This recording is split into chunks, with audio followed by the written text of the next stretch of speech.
భారతదేశంలో 12 సంవత్సరాల స్వరాష్ట్రంలో ఎందుకు మనము విద్య వైద్యం లాంటి కనీస సదుపాయాలను ప్రజలకు ఇవ్వలేకపోతున్నాం అనేటటువంటి ఒక ఆవేదనను బాధను కూడా వ్యక్తం చేసినటువంటి విషయాన్ని మనందరం కూడా గమనించుకోవాలి. అంటే ఎక్కడికి పోయినా ఏ జిల్లాకు పోయినా కామన్గా ఉండేటటువంటి సమస్యలే ఇవి.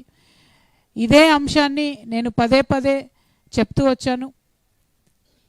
ఇవాళ తెలంగాణ వస్తే అందరం బాగుంటాం, సబ్బండ వర్గాలం బాగుంటాం, సకల జనులం బాగుంటాం అనుకుంటే మరి ఎందుకు పేదవాడికి ఇంకా వైద్యం అందుతలేదు, ఎందుకు పేదవాడికి విద్య అందుతలేదు, ఎందుకు ప్రభుత్వం ఫీజు రీఎంబర్స్మెంట్ ఇవ్వకపోతే ఇంట్లో పిల్లలు చదువు మానేసి కూర్చునే పరిస్థితి స్వరాష్ట్రంలో వచ్చింది అనేటటువంటి అంశాలను దయచేసి అందరం కూడా బుద్ధిజీవులం ఆలోచించాల్సినటువంటి సందర్భం వచ్చింది.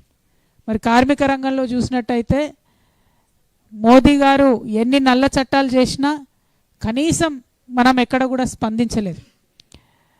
కార్మికులకు అన్యాయం జరుగుతూ ఉన్న అనేక రంగాల్లో మిన్నకుండిపోయినాం. హక్కుల కోసం పోరాడి సాధించుకున్నటువంటి రాష్ట్రంలో ఆ పోరాట తత్వం మరి ఏమైపోయిందో నిజంగా అర్థం కాని పరిస్థితి. ఆర్టీసీ కార్మికులు కావచ్చు, సింగరేణి కార్మికులు కావచ్చు, పోరాడితే తప్ప ఏది కూడా రానటువంటి పరిస్థితి. సింగరేణిలో 10 సంవత్సరాలు కేసీఆర్ గారి సహకారం ఎంతో ఉండబట్టి నిరంతరం వారు ఇచ్చినటువంటి సపోర్ట్తో మేము బలంగా ఆఫీసర్లతో కొట్లాడినాం కాబట్టి సింగరేణిలో అంతో ఎంతో కొంత కాపాడుకోగలిగినాం. ఇంకా జరగాల్సింది చాలా ఉంది. అందులో కూడా ల్యాప్సెస్ ఉన్నాయి, వాటి మీద తప్పకుండా పనిచేస్తాం. కానీ ఆర్టీసీ విషయంలో మాత్రం ఇప్పటికీ ఈ జిల్లాలో ఆర్టీసీ మంత్రి ఉన్నారు కాబట్టి చెప్తా ఉన్నాం, చాలా చాలా దారుణమైన పరిస్థితి. అంటే ఈ అంశాలు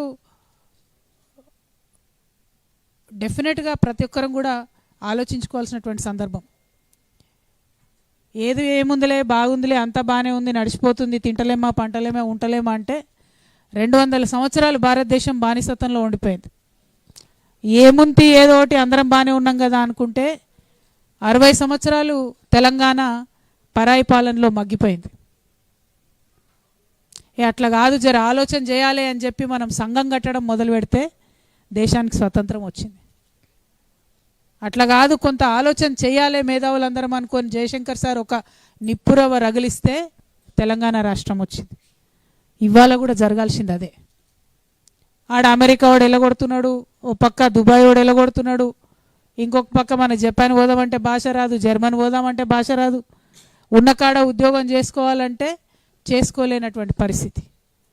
ఆలోచించుకోవద్దా? ఇప్పటికన్నా మనం ఏం చేసుకోవాలని ఆలోచించుకోవద్దా?